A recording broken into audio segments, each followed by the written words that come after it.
Are we okay? Okay, let's start. So, hi everyone.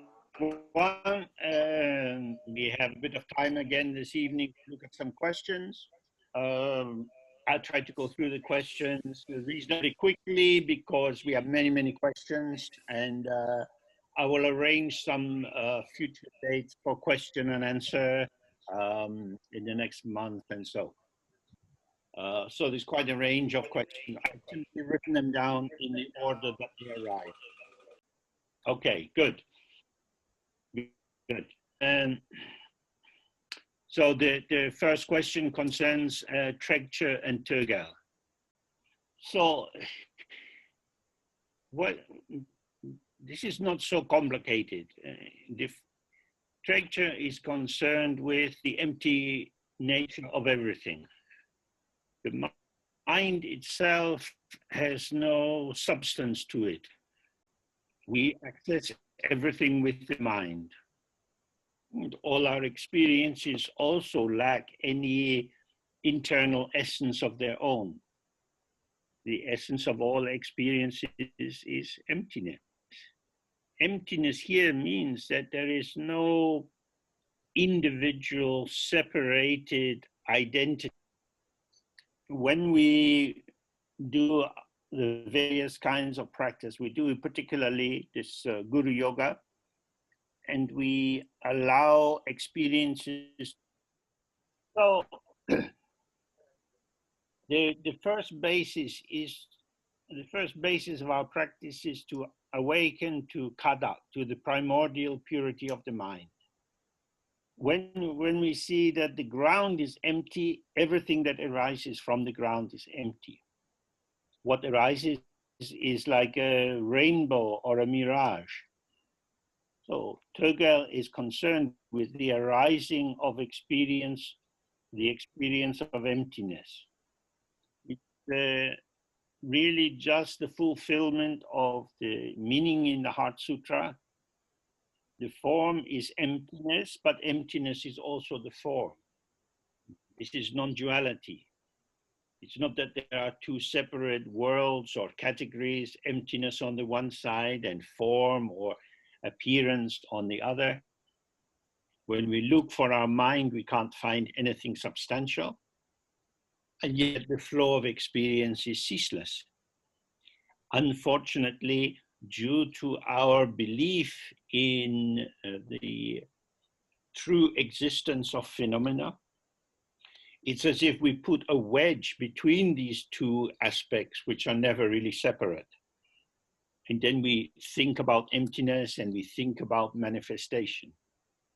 And in this way, the very method by which we make sense in our ordinary world, our capacity to use concepts, becomes a source of stupidity. And this is why the main point of the practice is to relax, be open, and be with whatever is arising.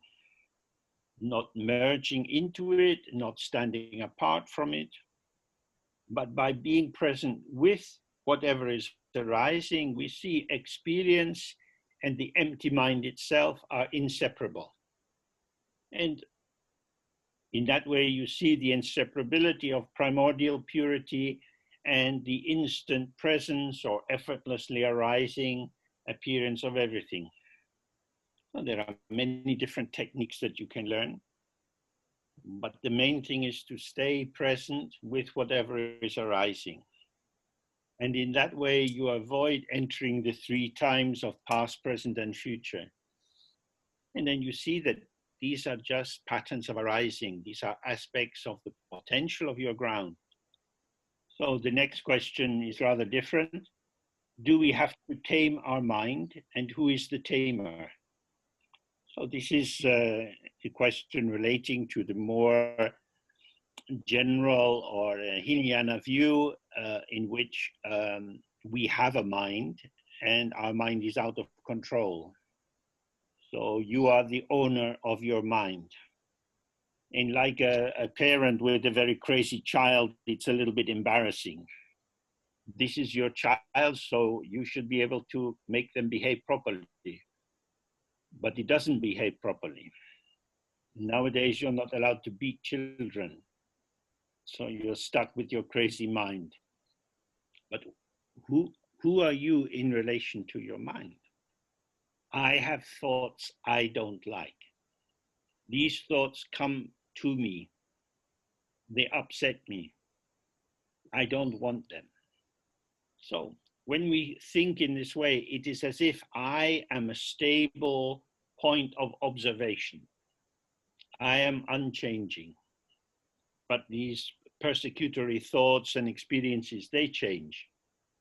So from the point of view of Dzogchen, this is the problem of not looking at your own mind. When our experience is organized in terms of duality, the separation of subject and object, then we tend to look out through our sense organs at the world of objects. And in that way, we become troubled by the many fluctuations and changes in the field of what is appearing. Through paying attention to our body, we see that our body is not a fixed possession. It's also a flow of experience. And then if we bring our focus of attention closer to ourselves, we start to see that our very sense of being conscious is itself a flow of experience. And the one that can see this, or the I, the aspect of my presence that is aware of this, is in fact the pure awareness, Rigpa. When we have this clarity, there is no tamer and there is nothing to be tamed. We have the movement of subject and object as the display of the energy of the mind. So here we see the difference between the view of Dzogchen and that of other aspects of Buddhist practice. In Dzogchen, we are concerned with the self-liberation of everything which occurs. The trees occur, motor cars, people, thoughts, memories, emotions. And when these appearances arise, we just let them come and go. If it is through grasping at a part of the field of experience and claiming it to be I, me, myself, that this tear or separation occurs. If you calm the mind very successfully, you will find it very difficult to function in the world. If you have to earn money and go to work and deal with family and so on, all kinds of turbulence arise. Subject and object move together, ceaselessly creating new patterns. As long as awareness rests deep, calm, open, infinite, the movement of the interaction of subject and object are not a problem. But if you over-identify as an individual subject, then when good things happen, you become very happy, and when bad things happen, you become very sad. So, and trying to tame the mind is not really helpful. And the next question is about having the sense that everything arises at once. And the question is, if I experience all this as me, I get overwhelmed. So if you are sitting and your gaze is open, you hear sounds and movement, you see what is around you, you don't have to do anything with it. You're not responsible. So this links to the previous question. If all that is occurring is an aspect of me, surely I have to be in charge. And if it's all me, surely I can make it happen the way I want it to. If you do this, then you make a devil's cocktail. You mix the open awareness and the ego's self-concern. You might keep awareness relaxed and open. Everything is occurring. It is experience. You are the experiencer, the one who is having the experience, but you don't possess it. So this is the same as the meditation instruction. Don't stand back and observe, but don't merge into what is occurring. Stay with the occurrence. Experiences arise, come and go, let them come and go. In this way, gradually, the density of your felt sense of existing as a separate person will dissolve and the clarity of pure presence will manifest. Okay, so the next question is, I can't find my own nature and I don't know how to do it. Very often this issue arises because we are looking for the mind in the manner of looking for your car keys. Something is definitely there, but I can't find it. Looking to find an entity, a thing, constellates us, brings us into a particular shaping as the energetic subject who can make things happen. So this is the problem of mastery, of agency, of the will to power. So actually it's better to turn the issue into its passive form. My mind, my Buddha mind, my Buddha nature, my intrinsic awareness is here. If it was something that I had to make, that I had to create, then it would be an artificial construction and it wouldn't last long. Natural purity, the natural openness of the mind has never been lost. I, the looker, the searcher, am already within what I am looking for.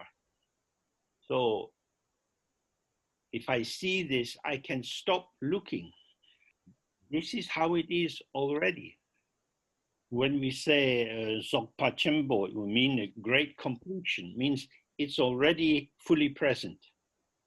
So then we have to be very clear. If I am looking for my mind and I'm sure that I know how it will be, then I will try to get it to conform to my idea of how it is. But this is just has me in the ego position of following my own ideas. This is why when we do this central practice of the Guru Yoga, we open through the sound of ah and relax, and then we don't do anything else. It is already here. We stay with the mind as it is, as it shows itself. Then, of course, we feel the temptation to express our opinion, our likes, our dislikes. You think, oh, this can't be right. The Buddha can't be like this. But now you've gone into the place of the observer. You've separated yourself off. So when that happens, you just relax in the out breath and stay present with however the mind is. If you enter into judgment, coming to some conclusion about what is happening, you simply bind yourself to duality. Don't try so hard. You can't make it happen because it is already the case. It's about how you find yourself present in the presence of your own unborn awareness. And this is very subtle.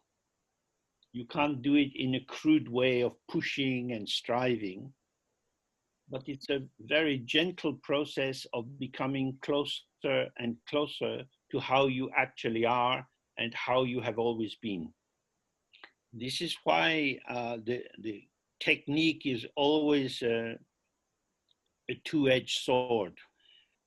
The more you apply the technique, you are yourself the one who is doing it. And this very easily confirms the truth of the ego position. So the individual sense that you have of being who you are doesn't have to be abandoned. It's simply to see that it has no solid essence inside it. You are the radiance of the ground. You are how the ground shows itself. The ground shows itself as mountains, trees, clouds, cups of tea, as everything. So it's about settling into the place you have, moving in your familiar circumstances. This is why in the teachings it says you don't need to change any aspect of your life. If you are a powerful person and you make a lot of money, you can continue to do that. If you are lonely and anxious, you can be like that. If you feel often angry and aggressive and you're full of contempt for other people, you can be like that. Each of these is a mode of the arising of the empty experience of the mind. We're not concerned with creating a hierarchy of values, because that's an artificial conceptual construction. Rather, we want to see the immediacy of the manifesting of this pattern and how it releases itself. The mind is self-showing and self-vanishing. So don't try to do anything, because that intentionality will separate you from the field of experience, but stay present in your life as it is, and you will find yourself moving in relation to the environment. For example, if you're sitting in a chair and it's uncomfortable, your body will move. When you're thirsty, you find yourself having a drink. So life goes on. But this sense of being a separate, autonomous entity becomes thinner and thinner. By doing less from an intentional ego position, you find you have access to more. Okay, so the next question is how to face the strong waves of fear which can arise when I open myself to the spaciousness of the ground situation. The ego wants to have a reference point. For most of us, if we go swimming in the sea, we like to swim out, but also be able to turn and see where the land is. If you go so far out that all you can see is the sea, then it can be a little bit scary, because the land gives us a sense of, I can bring this experience of swimming to an end. I can get back to the beach.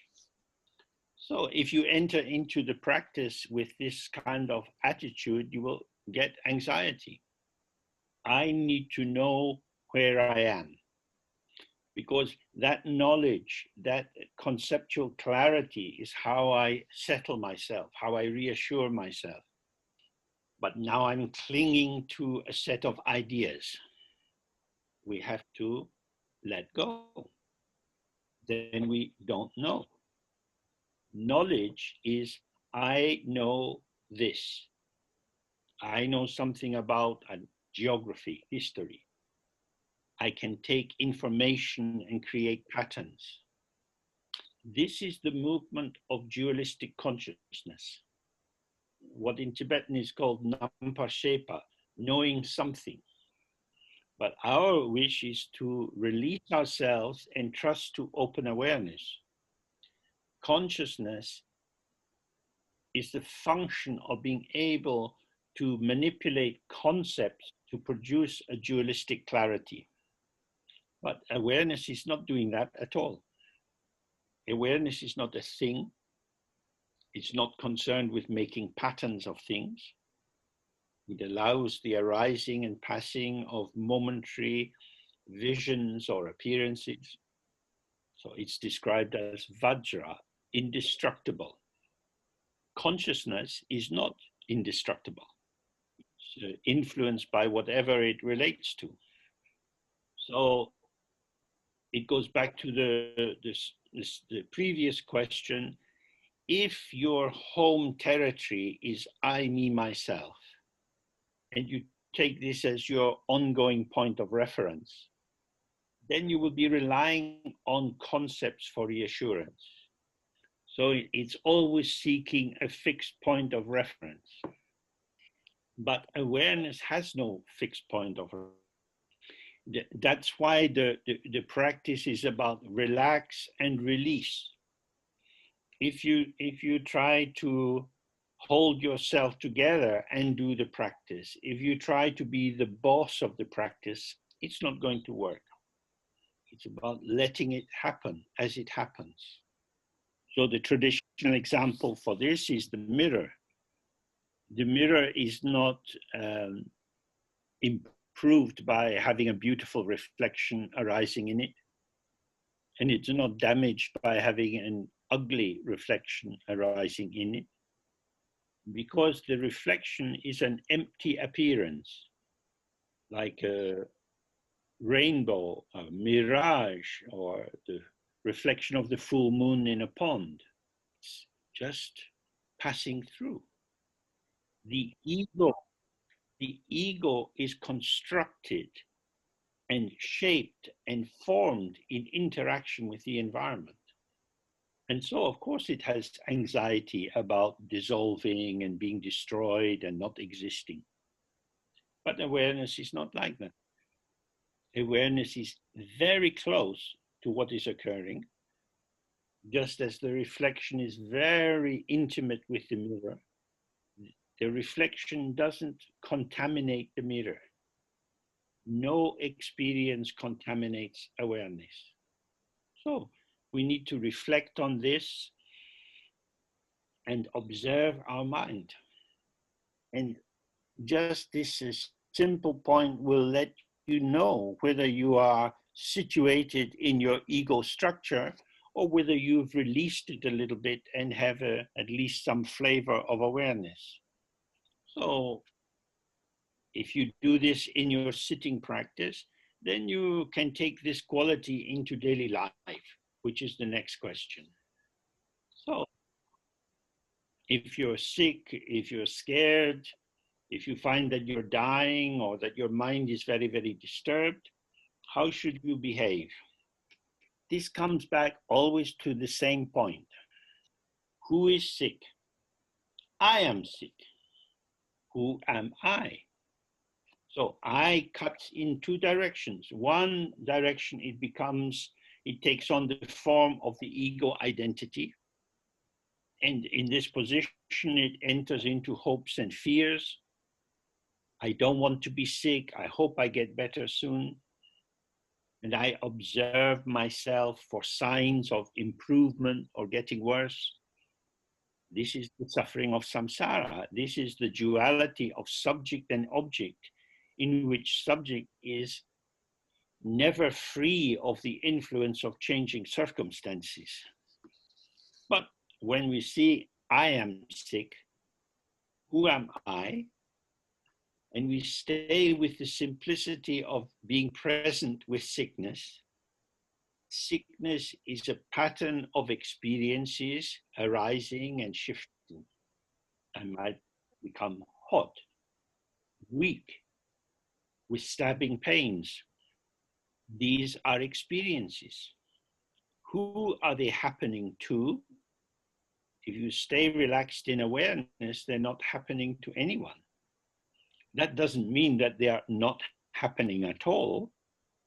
They are happening, but they only happen to me when I slip out of an open awareness into an absorptive subjectivity which merges with these phenomena.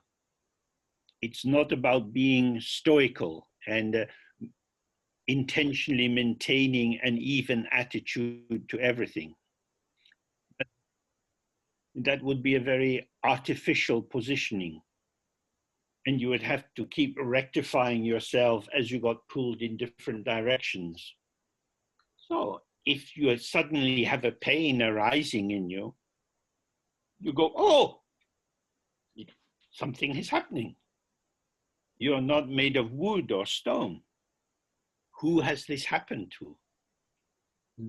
The self pattern of that moment. Self pattern, environment pattern, together do this little dance. Ow! And it's gone. and something else comes, something else. Always something is happening. It's not that you are not the subject. The empty subject form and the empty object form arise and move together in the space of the mind.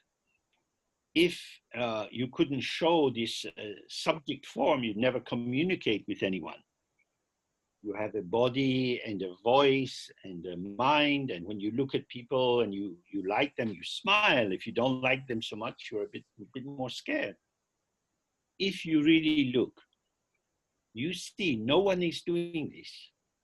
This is illusory patterns arising in co-emergence. None of these patterns define who you are. So the big problem is if you pretend to be brave and strong.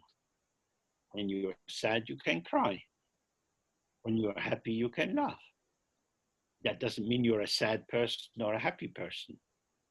It means that the barrier of duality, the wall between subject and object, is getting thinner. The subject is a patterning of energy, the object is a patterning of energy, and their interplay is the self-display of the mind. So again, Dzogchen Chenmo means it's complete as it is. It's fine as it is. It doesn't need to be altered or corrected. What you call your ego self is simply a pattern of energy. Energy is like the wind. The wind moves this way, that way, up, down. We are like that. Unreliable, shifting with circumstances. We don't need to be heroic. We are open, empty awareness. We are the lucidity of the field as it shows itself. And we are the unique patterning of this moment. So these three are the inseparable aspects of how we are. By maintaining the openness of the ground, every movement of energy is self-liberating. Okay, now another question is the world independent of the mind? When I think about the world, am I thinking about something other than my mind? Oh, this question is framed within a set of concepts. So if somebody was to take me in a helicopter and put me in the middle of the Amazon jungle, I'm sure I would spend a long time wandering around. And probably I would die before I found the way out. So it's the same with these kind of questions. The world is there, I am here. Is the world outside of me or inside me? The problem is you have the idea of the world and the idea of me. And so thought is chasing thought. If you find yourself getting caught up with these kind of ideas, come back to yourself. You find that you're breathing in and out. You're not dead. Experience is coming and going. Experience arises and vanishes. Some experience I see or I categorize as object, the room around me and so on. Some I take to be subject. I might say, oh, this body is me. I am my body. Maybe. A couple of weeks ago, I had to have a tooth taken out. The tooth was me, and then it was not me. At the end of the procedure, I didn't attack the dentist. I didn't call the police to arrest the dentist for the theft of my tooth. The tooth had some abscess in the root and it had to come out. So what was me became not me. And this happens with our body, with various kinds of operations and procedures. So then we can start to see that my body, my home territory is also a conceptual interpretation. What is subject is not something separate. My body arises in relation to the environment. how we walk, how we talk, depends on the weather, on the state of health, and so on. So we start to see there is experience, what is occurring revealed in our awareness, and this shows itself sometimes as object, sometimes as subject. Okay, so if you follow the path of concepts, you will find it difficult to get close to awareness. This doesn't mean that concepts are bad. Dzogchen is not against thinking. It's about seeing what thoughts are. Thoughts are energy, they are movement. The palace of concepts is just the pulsation of waves. Okay, so then next question. What is the difference between dharmadhatu, dharmata, and dharmakaya? Oh, dharma in this sense means phenomena. Dharma can mean the teachings of the Buddha. It has many different meanings. But in relation to these terms, it relates to phenomena. Oh, dharmadhatu, dhatu means like a space or an expanse. It's the space within which everything occurs. Everything at any time, in any place, however we understand it, is within the dharmadhatu. So the dharmadhatu is inseparable from awareness.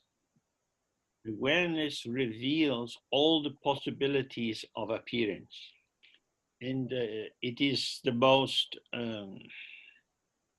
open and uncontrived hospitality or welcome to everything.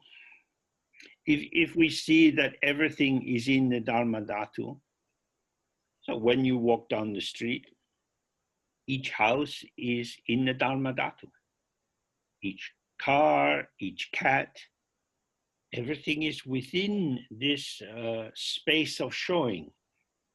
So it is the showing of the potentiality of the mind. So in the prayers we often read Omen Chuki Yingi Potrangdu, in the palace of the dharmadhatu, where nothing is higher, nothing is above it, the highest possible realm. There we find Kuntuzangpo, the primordial Buddha, the Buddha who has never changed from the very beginning. So this is to indicate that your own mind, when you relax your way out of your egocentric obsessions and you open to everything, your awareness is inseparable from Samantabhadra or Kuntuzangpo, the primordial Buddha. That is to say, the infinite welcome you give to everything is the infinity of awareness shining in your heart.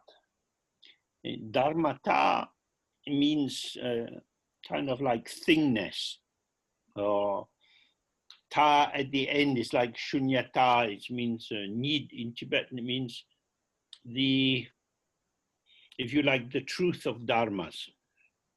So if I look out of my window just now, I see trees and houses and motor cars. So I can say I see many things. Each of these things is a dharma, but it's also constituted out of even smaller dharmas. All of these dharmas have the nature of emptiness. Form is emptiness, emptiness is form. But when I see a tree, I know, that's not a car. A car is not a house. So there seems to be some separative integrity to each of these formations, as if the carness of the car and the treeness of the tree establish them as intrinsically different and oppositional. in this way, we see how the power of our consciousness, which permits us to know things in a definitive way, chops the world up into separate entities. Conceptualization is disintegrative. Awareness is integrative. Well, these are going in different directions. Now, if we see that awareness is the basis of experience, then we see that all the dharmas, all the phenomena of the world are spreading out from and within the clarity of awareness. My mind says car, my mind says house. I don't think the mind of a bird says house. Bird has a different way of interpreting the world, as does a fly or a mosquito. The world as it appears to me is a construction of my own concerns as someone inhabiting a human body. But this human body is not a fixed place of truth. It is emerging as the play of phenomena and concept. So when we relax the formative making or constructing energy of consciousness, then all these forms relax into their ground, which is emptiness. And even the basis of the arising of phenomena as separate entities, that dissolves in its own ground. That is to say that the dharmas go into the dharmata, which is their empty ground, and the dharmata itself relaxes into unborn openness. So dharmata is a way of conceptually identifying the non-separation of appearance and emptiness. Then we have this third aspect of the question about dharmakaya. Dharmakaya says like the sky, means this is awareness without any content of its own. The mirror has no image of itself to show. It shows many, many images or reflections, but it never shows itself. So the dharmakaya is the mind of the Buddha, which is present with each of us now. We've been together this evening for about an hour and a half. Many experiences have arisen, coming and going, coming and going. When the experience goes, if we are relaxed, it goes. It goes without a trace. If we are in our ego self, we are committed to a selective attention because we know there are some things we like, other things we don't like. So I'm looking for more of what I like, and I'm trying to avoid the things I don't like. And it's this tendency which constructs the shaping of our memory.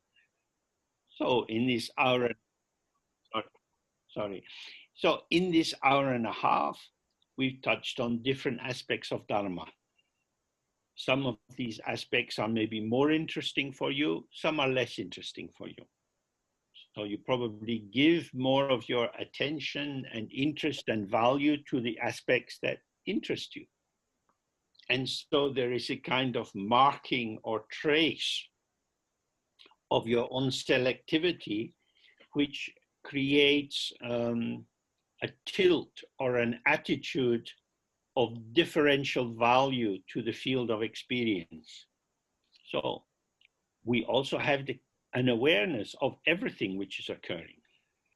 If you are in a restaurant where they have a buffet, you go with your plate and they have many things laid out on the table. You are aware of all the choices, of all the options, but you find that some things look more important than others. So this is how consciousness works. You are aware of everything. In an instant, everything is revealed to you, but you're not interested in everything. You want to eat this and this and this. So dharmakaya is the quality of the Buddha's mind that sees everything. It's free of bias. It's not pulled into a selective attention. And so, of course, this is the basis for the Buddha's compassion. Because if I simply stay with my own prejudice, it will be difficult for me to understand how to connect with you. So if you are a little bit sick and you are a vegan, I, as a meat eater, know that what you need is a good steak, because I am understanding your condition from my position. Luckily, the Buddha is not doing that. The Buddha sees each situation as it is and responds to it in its own terms. This is why when we do our basic practice, we are always encouraged not to go into judgment, not to sit inside our familiar categories through which we allocate value, good and bad, and so on. So the dharmakaya is the basic full shining forth of our own awareness. So sometimes the image of the sun is given for the dharmakaya, that it radiates out in all directions. The image of the dharmakaya as space and the image of the dharmakaya as the sun are, of course, not in opposition. The empty, illuminating radiance of our awareness, which reveals everything, cannot be found anywhere, and so it is like space. And yet it is ceaselessly full of illumination. Okay, so that is our time for this evening. As I say, we'll find some further dates for question and answer, and we'll put them up on the website. And there are some teaching events coming which are already advertised on the website. So I would like to thank our translators, Taisha, Juan, and Milton, and Zhao and Pedro for their work in helping to get this show running smoothly. So I wish you enjoyment and success in your practice. So bye for now.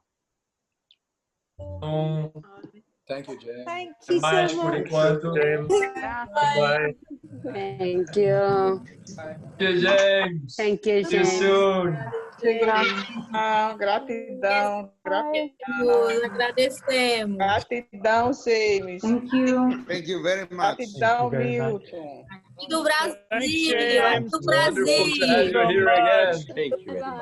Yeah. Appreciate it Thanks very from much. Brazil. Thank you.